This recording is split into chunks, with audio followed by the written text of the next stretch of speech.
क्या आपको पता है दुनिया में एक ऐसा इंसान है जिसको स्टार्टअप एंड बिजनेस वर्ल्ड के सारे लोग बहुत ज्यादा एडमायर करते हैं एंड वो पर्सन कोई और नहीं हमारे इंडिया के प्राइड बिजनेसमैन है सर रतन टाटा।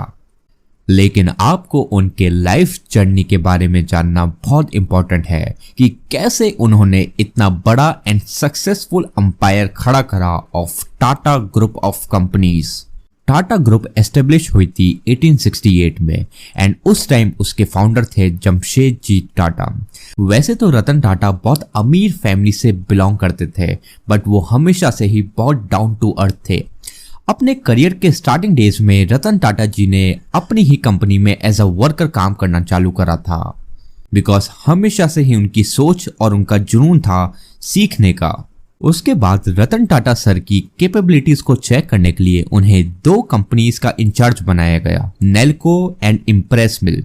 ये दोनों ही कंपनीज उस टाइम बिल्कुल डूब चुकी थी। देन रतन टाटा सर ने धीरे धीरे इन कंपनीज में प्रॉफिटेबिलिटी ला दी एंड टाटा के सभी डायरेक्टर्स एंड सभी वर्कर्स ने ये देख के रतन टाटा सर को बहुत अप्रिशिएट किया। बट क्योंकि इन दोनों ही बिजनेस का फाउंडेशन ही स्ट्रांग नहीं था, कुछ समय के बाद ये दोनों कंपनी बंद हो गई एंड रतन टाटा सर को बहुत क्रिटिसिज्म मिला। उसके बाद जल्दी ही रतन टाटा सर के जीवन में एक टर्निंग पॉइंट आया जब 1991 में उनको टाटा ग्रुप का चेयरमैन बनाया गया। बट लोगों ने उनके दो पिछले फेलियर्स को देख के उन्हें बहुत क्रिटिसिज्म दिया एंड लोगों को विश्वास भी नहीं था कि वो टाटा ग्रुप को ऊंचाइयों तक लेके जाएंगे। बट रतन टाटा सर की सोच हमेशा से ही पॉजिटिव थी और वो कभी भी हार नहीं मानते थे। उनका मानना ये था कि लोग जो आप पे पत्थर फेंक रहे हैं आप वही इकट्ठे करके उसी से एक बड़ी इमारत बनाओ। एंड ऐसा ही हुआ। धीरे धीरे जो रतन टाटा सर का सपना था टाटा ग्रुप को इंडिया की सबसे ट्रस्टवर्दी और पहले नंबर की कंपनी बनाना, वो धीरे धीरे सच होता गया एंड लोग भी धीरे धीरे रतन टाटा सर को अप्रिशिएट और एडमायर करने लगे। रतन टाटा की लीडरशिप में टाटा ग्रुप ने एक बहुत ही बड़ी सक्सेस देखी एंड आज टाटा ग्रुप बहुत ही रिनाउंड कंपनीज को ओन करता है जैसे Tetley, Jaguar, Land Rover and Corus. लेकिन आप भी जानते हैं एक बिजनेस को सक्सेसफुल बनाने के लिए बहुत ही ज्यादा स्ट्रगल्स लगते हैं एंड वही टाटा ग्रुप ने भी अपनी जर्नी में बहुत ज्यादा स्ट्रगल फेस करा। लेकिन फिर भी आज वो इंडिया की ही नहीं वर्ल्ड की लीडिंग कंपनीज में आती है। चलो Tata group and Ratan Tata sir की सक्सेस जर्नी के बारे में थोड़ा और जानते हैं। रतन टाटा सर ने टाटा ग्रुप ऑफ कंपनीज में बहुत अलग अलग बिजनेस डिसीजंस लिए जिसकी वजह से आज वो इतनी बड़ी कंपनी बनी है। जैसे कंपनी में रिटायरमेंट एज फिक्स करना ताकि यंग टैलेंट को कंपनी में टॉप मैनेजमेंट तक आने में आसानी हो एंड यंग क्रिएटिव आइडियाज को भी स्कोप मिले कंपनी के अंदर।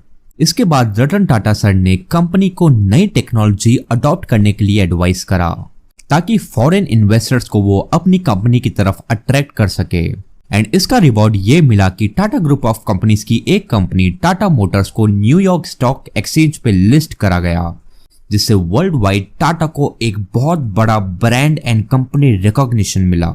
रतन टाटा सर ने टाटा ग्रुप ऑफ कंपनीज में एक्सपीरियंस, न्यू टेक्नोलॉजी और यंग टैलेंट का इतना अच्छा ब्लेंड बिठाया एंड इसको इतना अच्छा स्ट्रेटेजाइज करा दैट पूरी ही दुनिया में जल्द ही टाटा ग्रुप ऑफ कंपनीज का बहुत बड़ा नाम हो गया।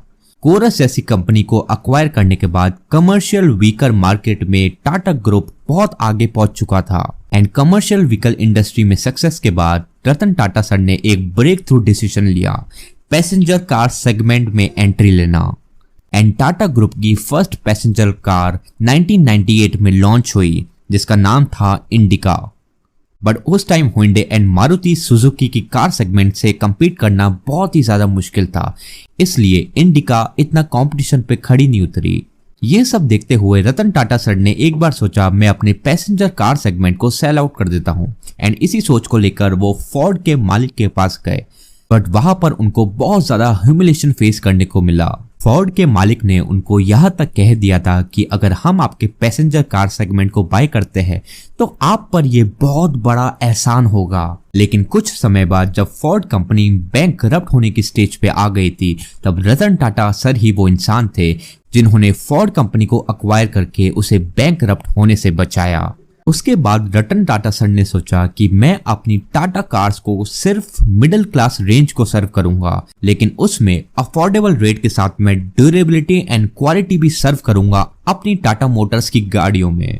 एंड उसके बाद रतन टाटा सर ने कभी अपने पैसेंजर कार सेगमेंट में पीछे मुड़ के नहीं देखा। टाटा मोटर्स की सक्सेस तो आप सभी जानते हो।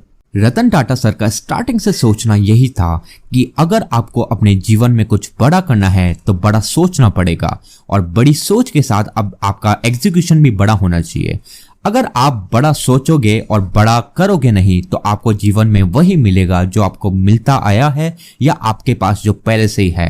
कुछ बड़ा हासिल करने के लिए बड़ा सोचना पड़ता है, एंड बड़ी सोच के साथ बड़ा एग्जीक्यूशन भी होना चाहिए। I hope Ratan Tata sir की इस सक्सेसफुल लाइफ जर्नी से आपको बहुत कुछ सीखने को मिला होगा, एंड मोटिवेशन के साथ ही आपको जीवन में कुछ बड़ा करने, बड़ा सोचने का भी बहुत प्रोत्साहन मिला होगा। Thanks for watching this video.